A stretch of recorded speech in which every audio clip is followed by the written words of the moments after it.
do the upgrade to the existing line, because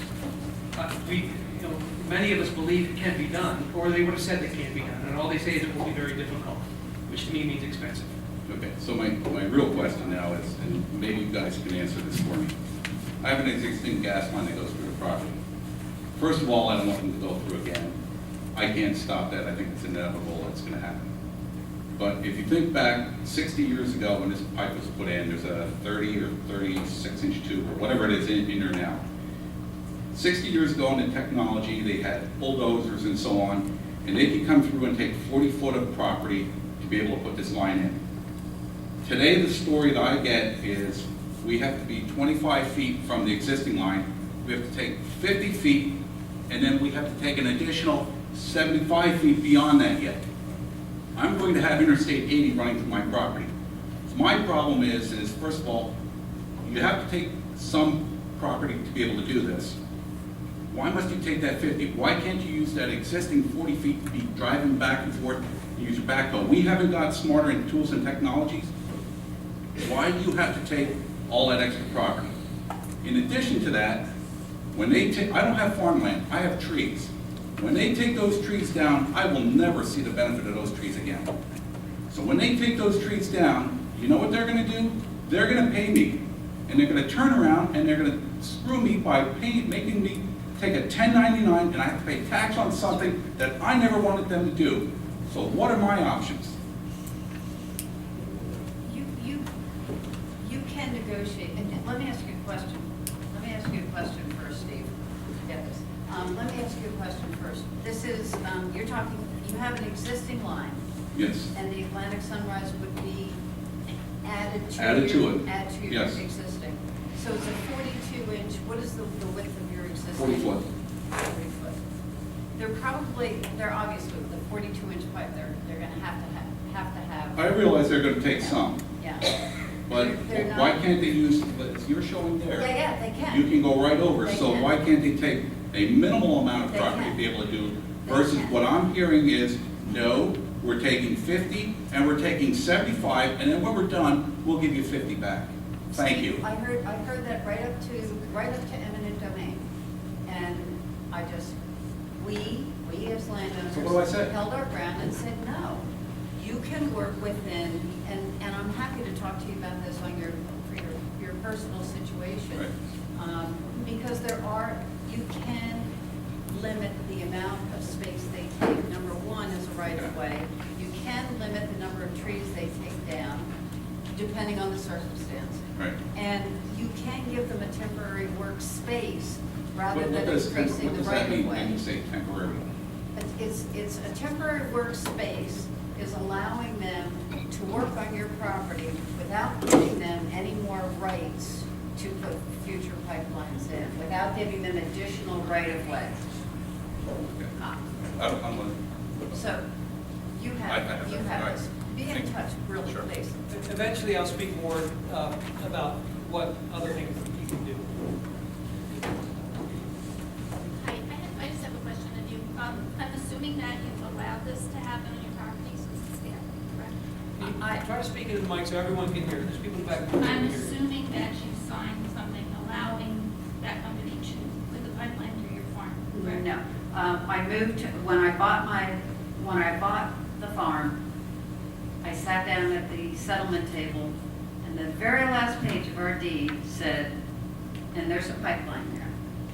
And I didn't know what that meant. I thought, so there's a pipeline there. So that was when I found out there was a pipeline. So but if you had a choice, you wouldn't have done it, is that correct? Knowing what I know now, yes. Okay. How has it affected you? That's my question, because you're actually experiencing it.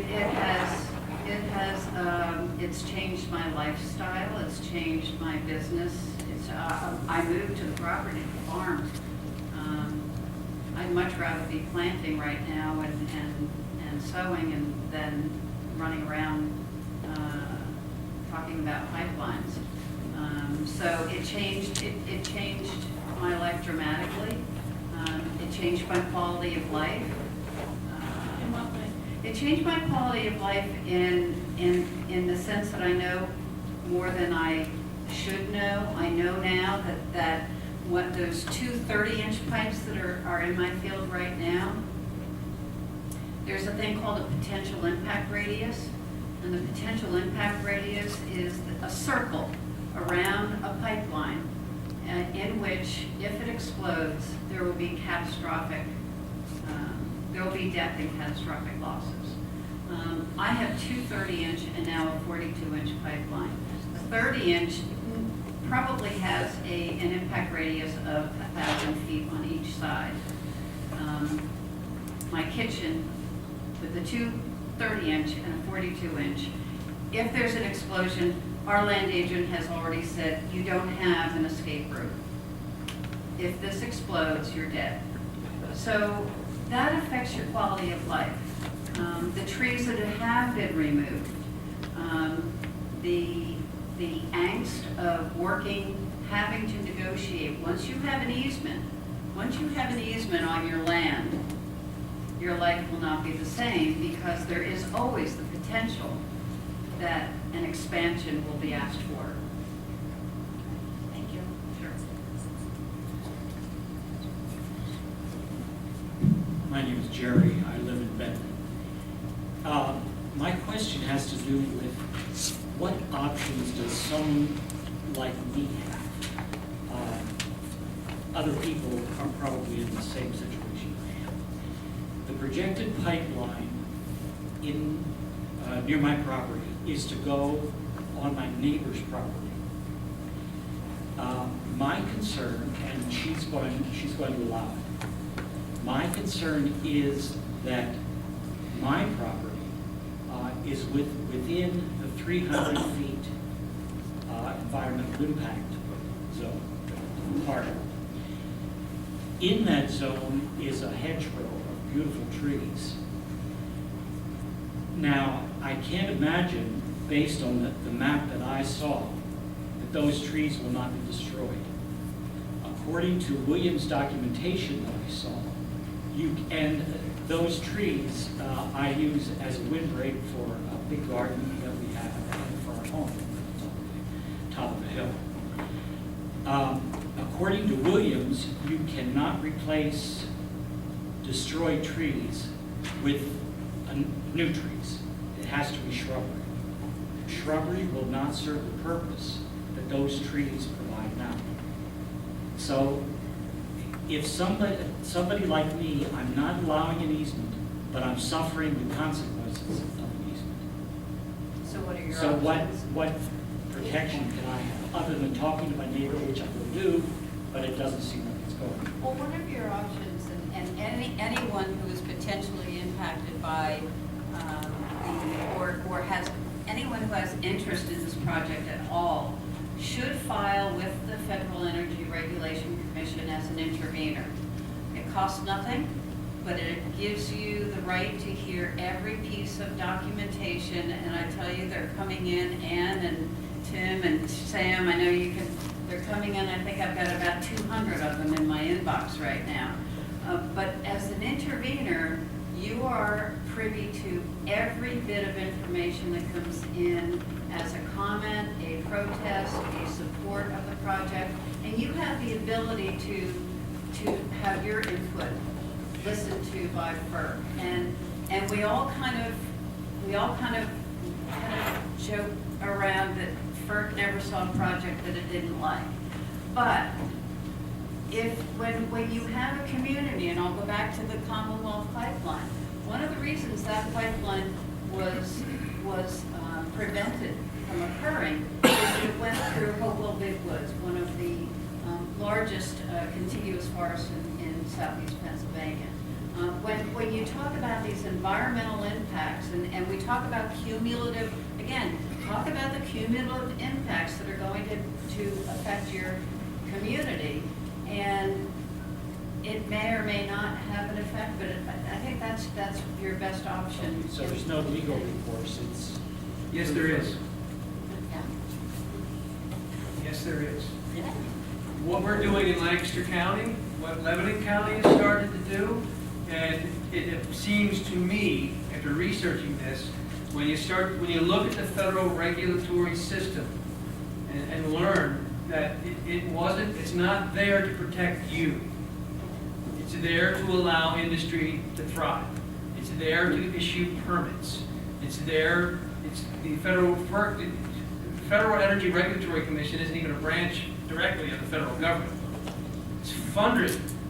It's chosen by the president. It's overseen by, committee in the Senate.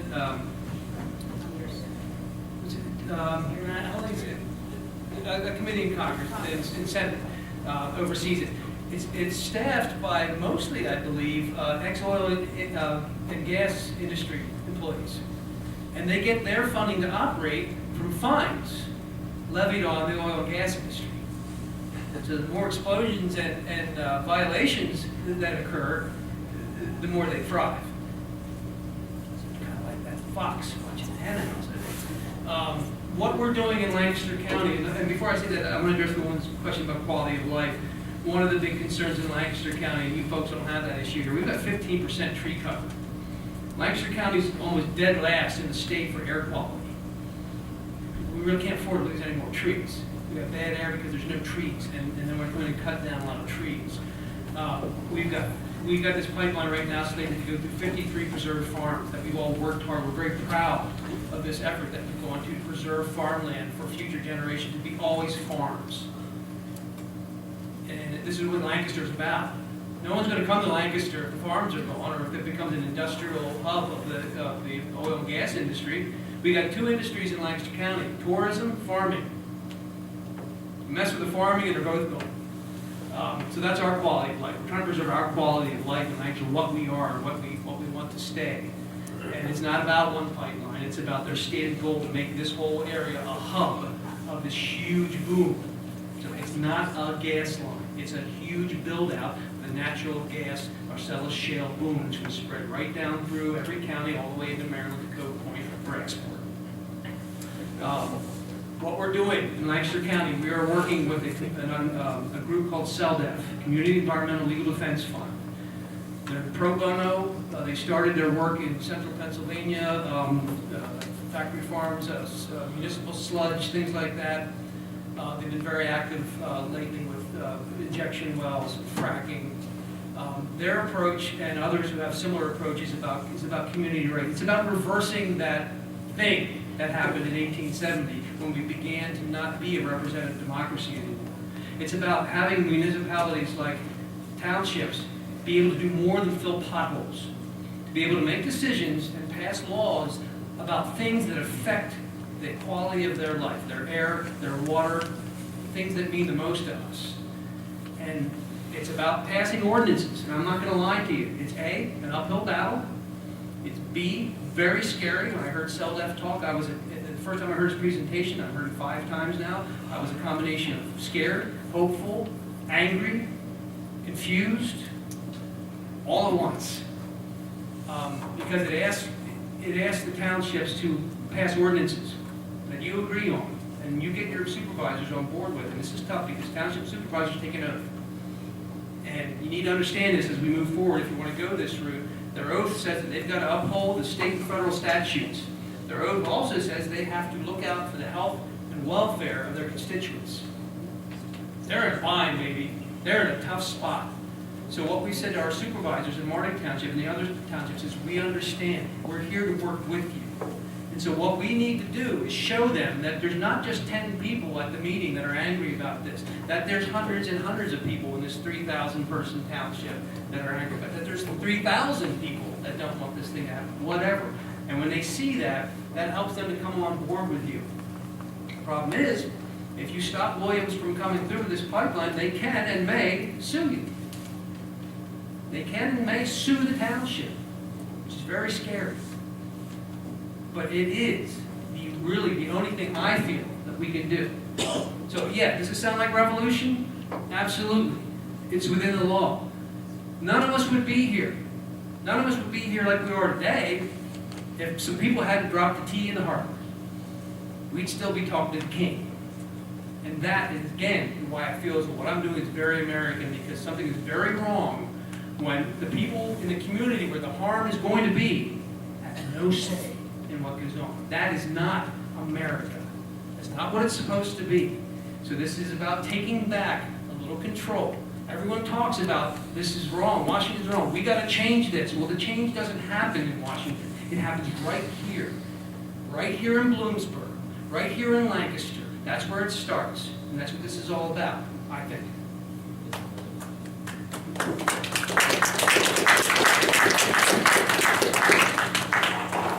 One more comment to your point, and my answer is to organize. As one person, it feels like you're never going to be able to have your interests represented. But having worked all along this pipeline route and having heard a lot of people feel really disheartened, disheartened, there we go. It's a new word. Disheartened. I like that. Organizing gives you the power to, as a community in this space, say we want something different. And I think that's kind of the conversation we're trying to have here is gain a pulse of where are people at with this project. You know, do you have other people who want to work with you to protect the trees on your land? You're like that. Those are the issues that we're here to talk about. And this is the first step in coming together. So, thanks.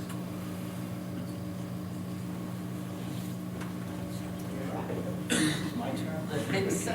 I'm not so sure I can do this anti-hate speech or love speech.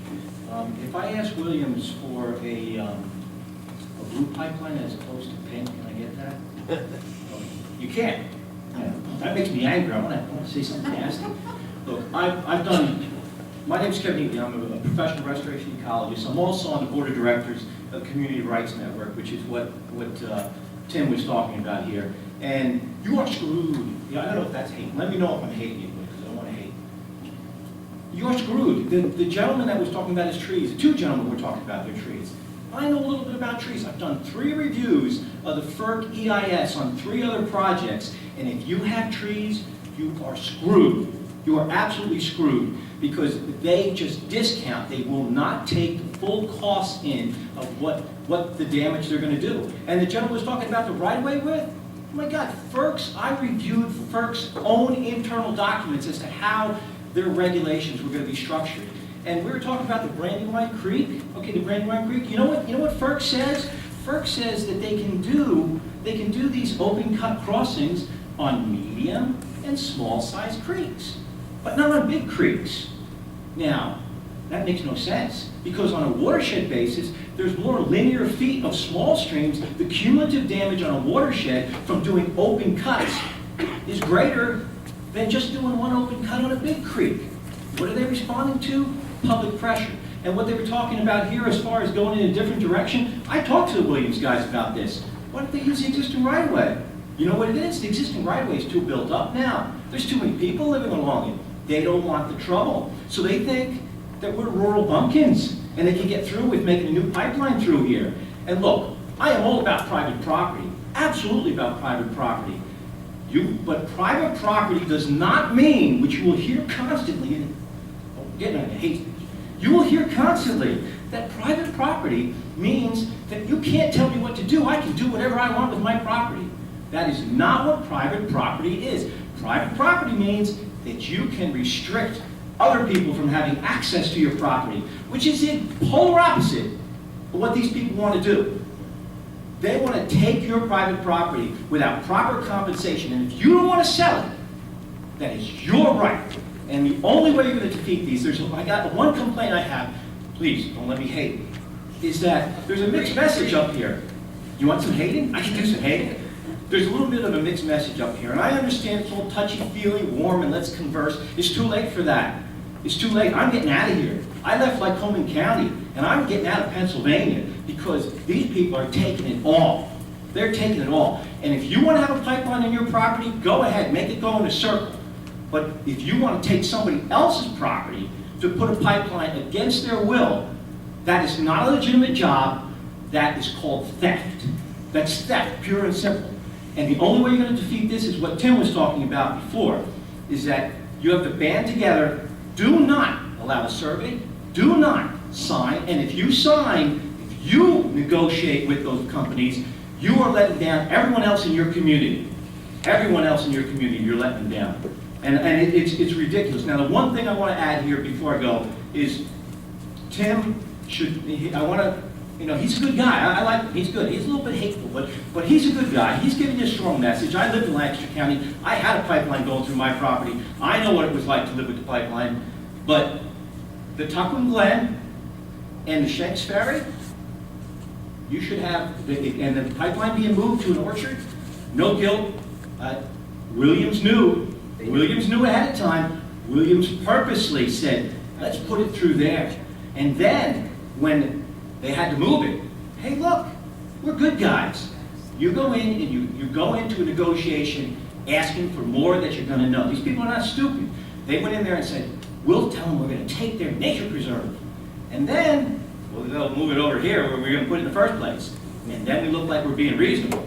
So don't be fooled. These people know what they're doing, and you are going to get screwed unless you band together and you say no. Absolutely. That's it.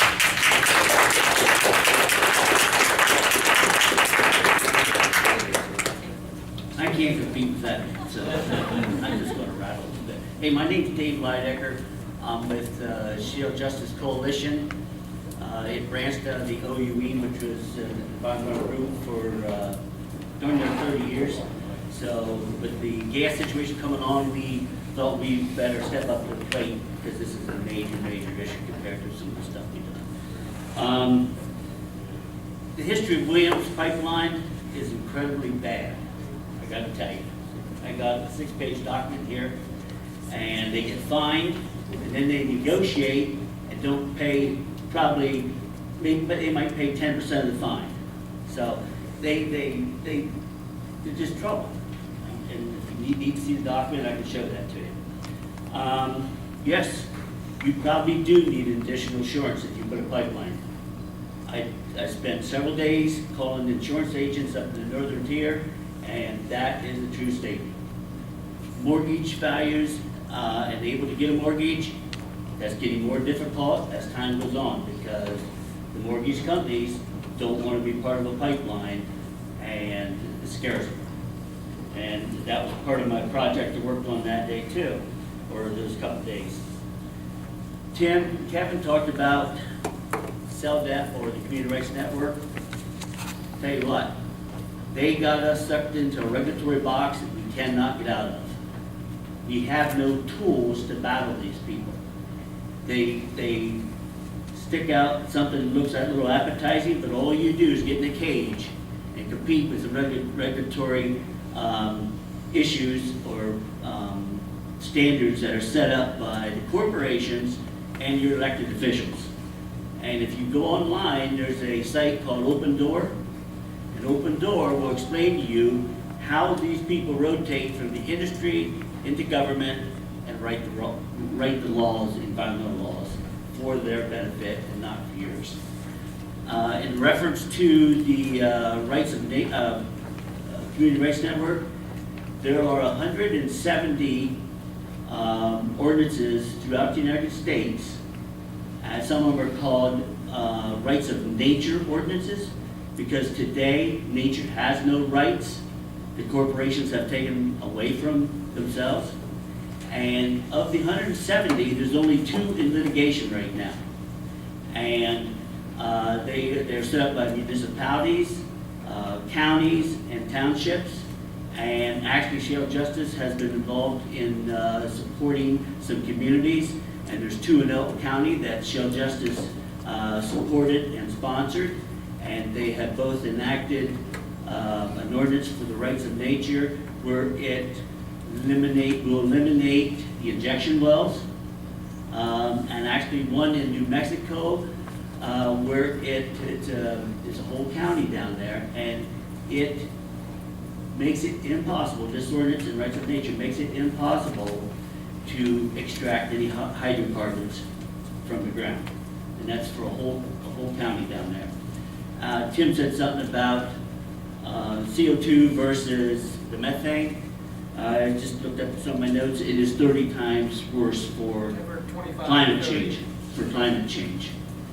And talking about climate change, and we're working into global unrest too, if you think about this. The politicians in Harrisburg want Pennsylvania to be the next Saudi Arabia. I've heard them say that countless times. 100,000 wells. And you know, when you get that and it's going overseas and the citizens aren't getting their share at a fair price like it's been promoted, there will be unrest. There's just without a doubt. And I don't care if you go to Saudi Arabia or wherever they're at, there's always unrest in those areas. And one other thing, in the northern tier, there are people up there that cannot sell the house, or their house price, the assessment of their price of their house has reduced dramatically. Some of them had just to walk away. So really, there's, in my mind, I'm not trying to be hateful to anybody, but there is no need for this pipeline, and actually there's no need for the gas extraction. There is the technology available today that we can get away from the fossil fuels and use the solar, geothermal, and the wind turbines. I mean, like Tim said, Germany is so far ahead of us, it's just a crime. But it's greed from your politicians and the corporations. That's the bottom line. And John Walker, I'm going to use your percentage thing again, and this is great. For Columbia County, 99.6% of the people in Columbia County will have no benefit for this pipeline. The 4% may make some money. 0.4% may make some money by the pipeline and the compressor stations. So keep that in mind. This thing is just about greed, and the majority of the citizens in Columbia County do not need this. Right on.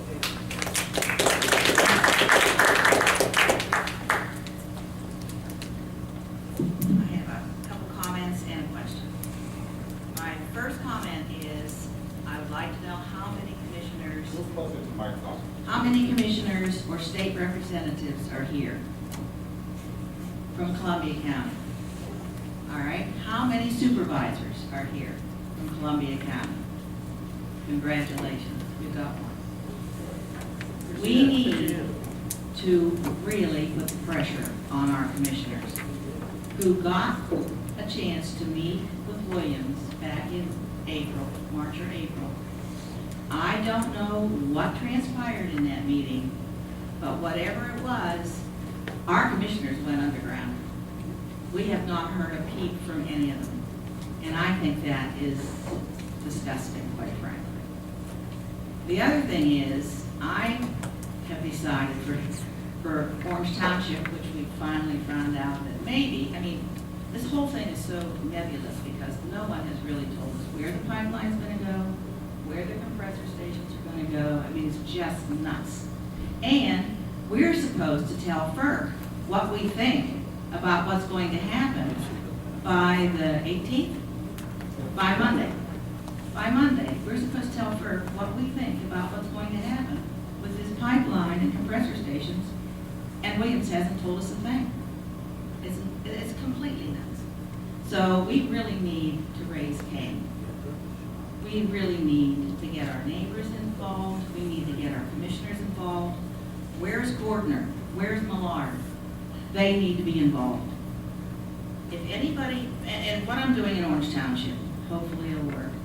I found, with the help of a person who's been very involved, a zoning document from Washington County.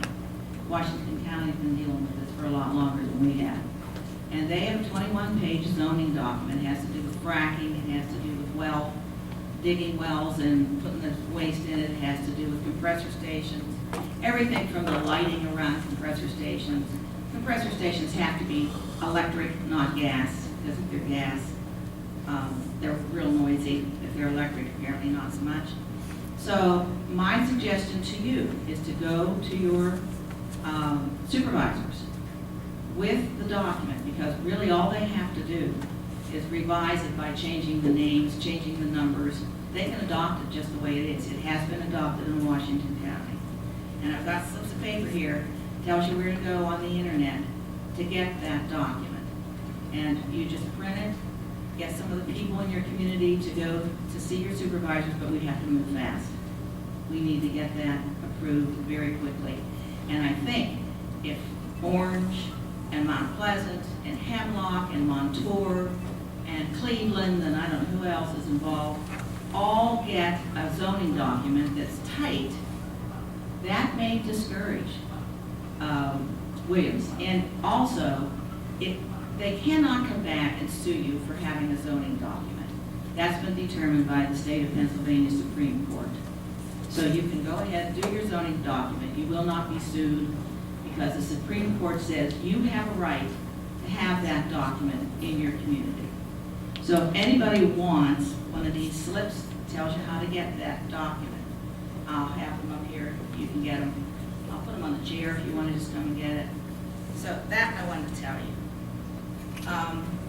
My question, let's see if I can remember my question. My question is, I would like to know what percentage, if you have any idea, what percentage of projects FERC has turned down? None. As They far have- as we can find. Oftentimes, companies will withdraw Exactly. because they realize it's going to be too burdensome for them, but FERC has never denied, FERC has never denied Williams. They may have denied a project here and there, but minuscule. As far as I know, Williams has never been denied by And FERC. William has never.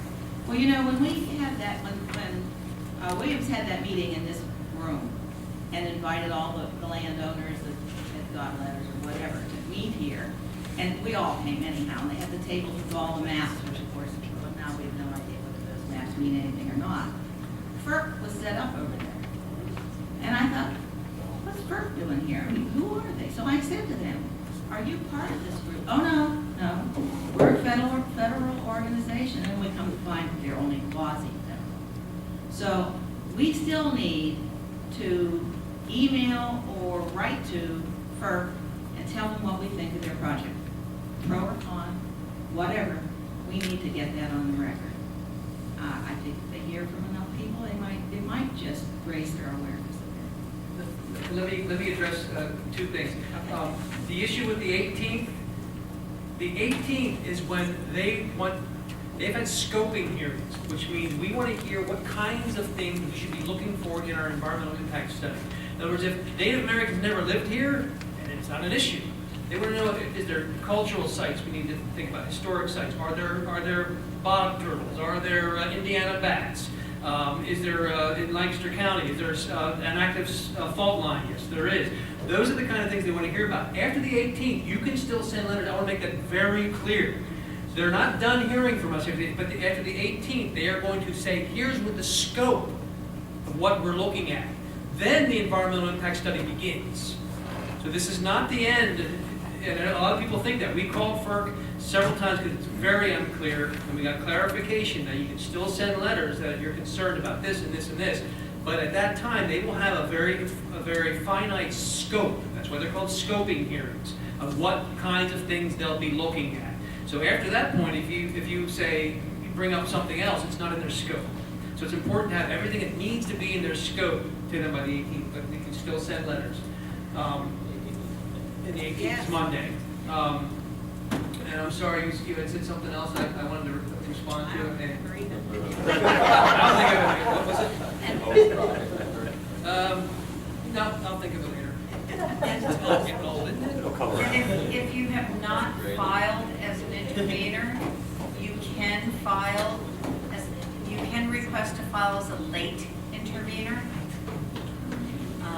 And I think that the best argument, you will have to give a reason why you didn't file as an intervener within the due process, 30 days. That's actually not quite accurate for this particular project. Sorry to interrupt, because the Atlantic Sunrise Pipeline project is still in the pre-filing stages, so they haven't That's even right, that's officially right. filed an application for this project yet. It's just like, That's right. they're You're sort right. of just like throwing it out there to see like what, that's why the route has been changed so quickly in certain areas and things like that.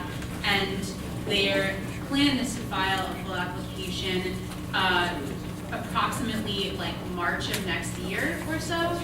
And, May, March, yeah, we've heard different ones, so like spring 2015, and at that point is when people are able to file as an intervener, and then you have 30 days from when they file that initial application to file as an intervener. And I believe we have sheets up at the front that outline the specific instructions of how you do that. And so as you said, it is something that's going to be very important, but it's not something that happens in the pre-filing stages of the project. And the other thing was the zoning issue you brought up, and maybe the supervisor this year can confirm that. Zoning really, you're not, if your wish is to stop a project, zoning can't do that. Zoning can move it. Zoning can, the gentleman said about change the color of the pipe, the thickness of the pipe, all kinds of things, but it can't stop the pipe. But it can make it more difficult. It can make it more difficult, yes, but I just want to be clear that but also, Williams has said that we'll try to respect zoning rules, zoning laws, but we don't have to. They do that. Well, they do Well, SBAC 13. Okay, well, The Supreme, I agree, I'm just telling you what they've said. Yeah. They'll try to, but they don't have to. yeah, be correct. Go ahead. My name is Deirdre, I live in Benton. I have just a couple of things that I've learned about this pipeline and some thoughts I'd like to get out there. First of all, if you have kids or family members that you're thinking about passing your land along to, please take them into consideration. My family signed agreements about 3 generations ago for power line to go through our property, and now I have the family farm and I'm the one who has to deal with that. I didn't get any money from it, but the power company calls me every year and I have to tell them I'm farming chemical free and they're spraying all these, toxic chemicals into the woods. And that's just for a power line, that's not for a pipeline. And so a lot of people I've heard in Benton are very concerned about what their kids will think, so please take that into consideration. One thing I learned, it was either today or yesterday, that really freaked me out about this pipeline, and maybe you guys can talk about how that impacts us up here, is that in Ralph Township in Schuylkill or Northumberland County, Northumberland, there are, Centralia exists, but there are also 3 active mine fires within a couple miles of the proposed pipeline right-of-way. And, we all grew up with coal history. We know that they don't know where these fires go. So I learned that. I also learned yesterday that there's an active fault line in Lancaster County that the pipeline is supposed to I go live through. almost on top of it. And I also learned, because I subscribe to the comments to FERC, that there is a source water area or a water supply area in Northumberland County that the pipeline is proposed to go through. So those are all very scary things. If there's ever, I guess that's kind of my first question, is how could a mine fire potentially impact a pipeline? Is anybody even know? It could potentially make it explode, I'm not sure. So, and I don't know if really that's going to get taken into consideration. Another thing that really scared me is I went to a Columbia Montour Coalition for Source Water Protection meeting a few weeks ago and learned that the source water protection areas for Fishing Creek Watershed have already been mapped out, and they were given to the Pennsylvania government and asked to be included in consideration for where gas wells can go, saying please don't put gas wells or pipelines in our source water areas. And that comment was not included in the official list of amendment suggestions for an act for this whole state about where wells can go. And so what I'm gathering here is that this pipeline is going to get put into areas that already have either extreme danger or pristine water that we're all drinking from. And I wanted to make sure everybody knew about that. I don't know if any of you want to respond to that at all. Just that those are the kinds of things that when you do make comments to FERC, and again, I'll go back to the Commonwealth pipeline that we talked about earlier. A scoping meeting was being held, actually for another pipeline project, and community members went to the FERC table and said, listen, I know that you're not here to, I know you're here for the Columbia project, but we want to talk to you about this Commonwealth project. Did you know, and they handed FERC a list of crucial problems. The ones, you could do the same thing. take them to FERC, because frankly, FERC doesn't know what's on the ground. They don't have boots on the ground like the community does. And one voice is great, but a whole community having the same message to FERC is a little harder for them to ignore, and it's a real good idea. And I guess that's why I wanted to, because I read the comments, I don't have a lot of faith that FERC is going to do anything about them, so I wanted to make sure everybody knew what I learned yesterday. And then just some other experiences about this pipeline. In Benton, we like to drive around on dirt roads for fun, and they're already shutting down some of the roads for bat surveys, and so we have to ask the gas company permission to drive down the roads. For some reason, this happened about a month ago. So they're already coming in and kind of deciding what they're going to do here, which doesn't seem like it's going to fare well for if the pipeline does come in. And I have spent time around compressor stations. They're very, very loud. They're very loud. Thank you. I'd like to address, that reminded me of something that I told some people here tonight that I'd talk about. I don't read your news, so you probably don't read our news, but the other day in southern end of Lancaster County, property owner came home and discovered 4 sets of stakes in his property. He had very clearly denied access to the property, and he very clearly had no trespassing signs on his property. And it was discovered that 10 properties had been walked on and surveyed and staked. All 10 had denied Williams permission to survey. They're under a lot of pressure. They got to get a pipeline in. They're under a lot of pressure. This is huge, huge stakes for them, and they trespassed. And the gentleman was, we had a press conference. We held a press conference immediately with the property owners, and the one gentleman who actually called the state police said, you know, I wish I'd photographed all those stakes yesterday, because apparently they came back in and took all the stakes. And then he smiled and he said, they only got 3, they forgot 1. So he's got a picture, he's got a complaint to the state police, and even the next day when the Martic Township received an email from Cindy Ivey apologizing, and this crew is banned, they can't fire their subcontractor, but they can ask that subcontractor not to have that crew back in. Apparently that's what they did, they say. And at the same minute that the township was receiving that email, another landowner on Magnolia Drive, the same area, her husband came home and there was Williams subcontractors in their driveway behind the no trespassing sign saying, oh yeah, we wanted to talk, we were going to leave a card, we were going to, you know, in no respect whatsoever, apparently.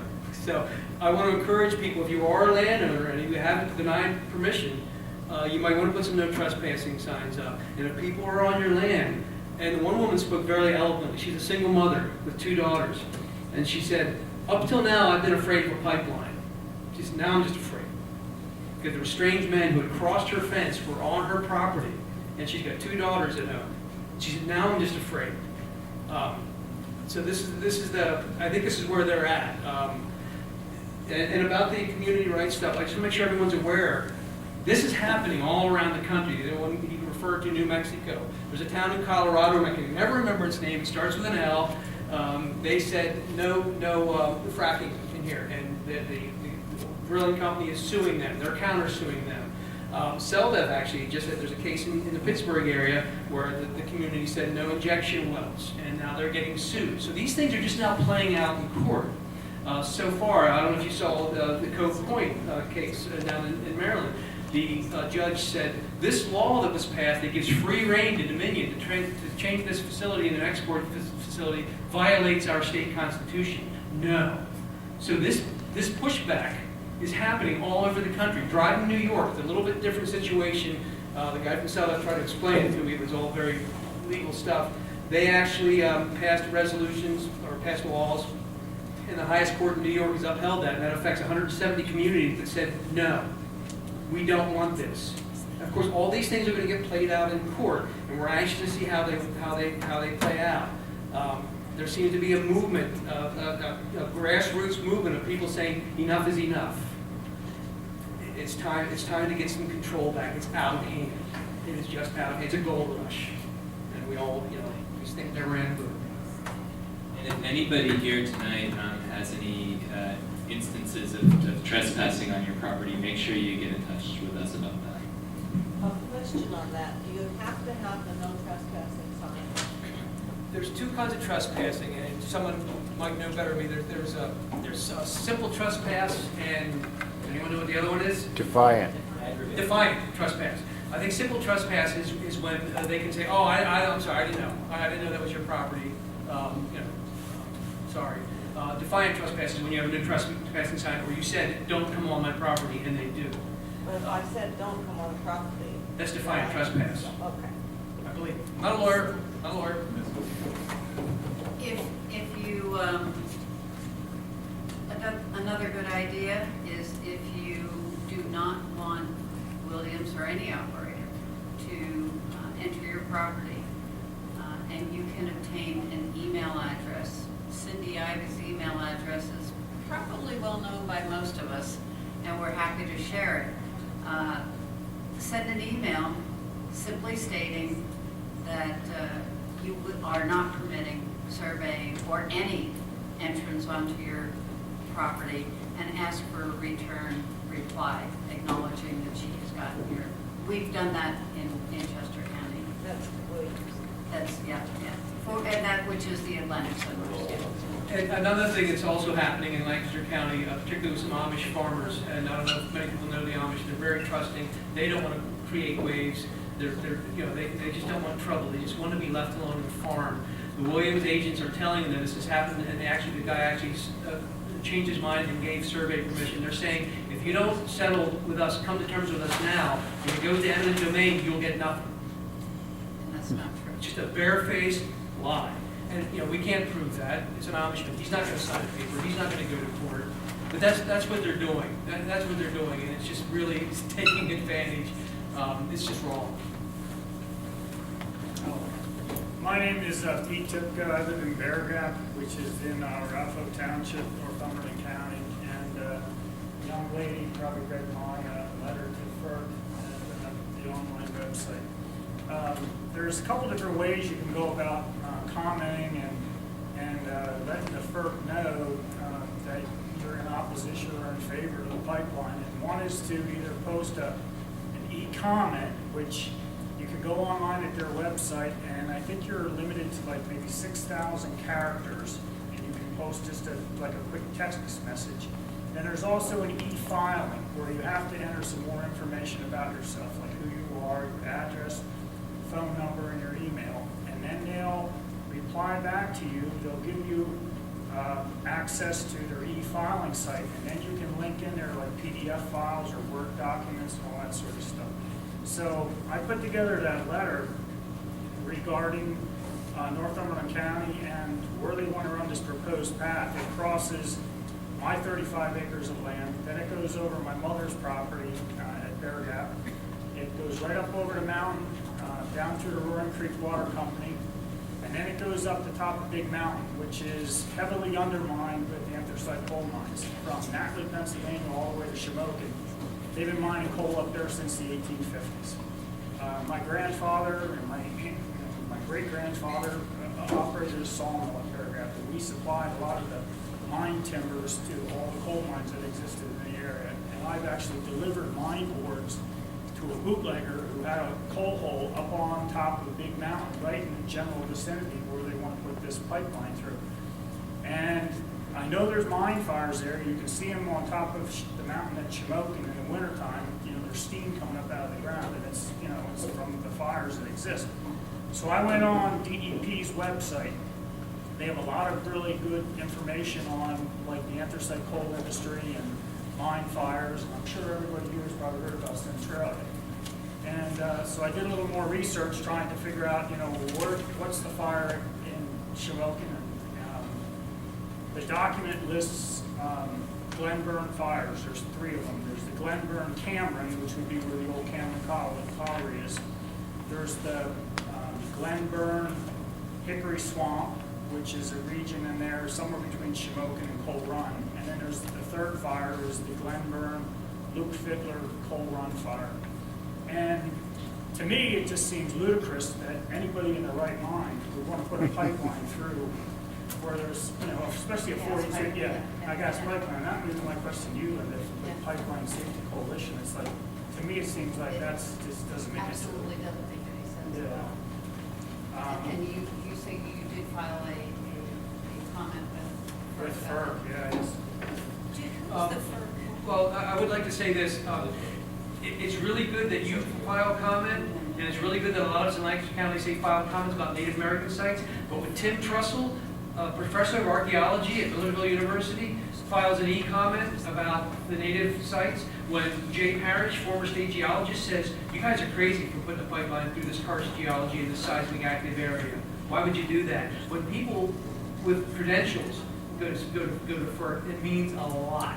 It means a lot. So it's very Well, important. I've been trying to get other people involved, like the Office of Surface Mining and Reclamation, it's a federal agency. I've been trying to get DEP involved in it. So I've sent out a hell of a lot of emails in the last, I think what you'll find, hopefully, what you'll find is that a lot of people that aren't in the system anymore, that may be retired, they're willing to help you. But it's gonna be very hard to find people in government that are, maybe Well, there's a few. There are a few, yes. Yeah. But what we're finding is a lot of people that, retired people with credentials are willing to come up and make comments. But, And I think there's a definite clear difference between where if you put a pipeline through and there's a mine fire, and the mine fire spreads to that pipe, or if there's say fissures and underground subsidence, the pipe drops and cracks, and the gas seeps into those underground mines, and then all it has to do is find that wherever that fire is, and that's the ignition source. And it could be like an atomic bomb going off on top of that mountain. And it affects a lot of communities. You've got Sagan, you've got Marion Heights, you've got Coal Run, you've got Shamokin, you've got Coltmont, you've got Mount Carmel, you've got Bear Gap, you've got the state prison at Cole Township, you've got the water filtration plant at Bear Gap. There's a whole litany of different things that it could, a huge explosion could dramatically affect our area and all the people. And let me give everyone a little bit of hope. I don't know if you followed Lancaster, but at the scoping hearing at FERC, the woman said, the FERC representative said, in 25 years, I have never seen this amount of resistance to a project that we've seen here in Lancaster. It was unprecedented was the word. William said, oh no, this happens all the time. FERC said, 25 years she's been there, I've never seen this level of resistance. It's unprecedented. So you need to be sending letters. They need to see dozens and hundreds of letters about that, about this, about that. Because just because FERC has never denied Williams a project, doesn't mean there's not a first time. And it doesn't mean that Williams won't withdraw. That's what's going to happen. As they did. That's what will happen. As they did with the bluegrass. Well, I spoke with our local township this past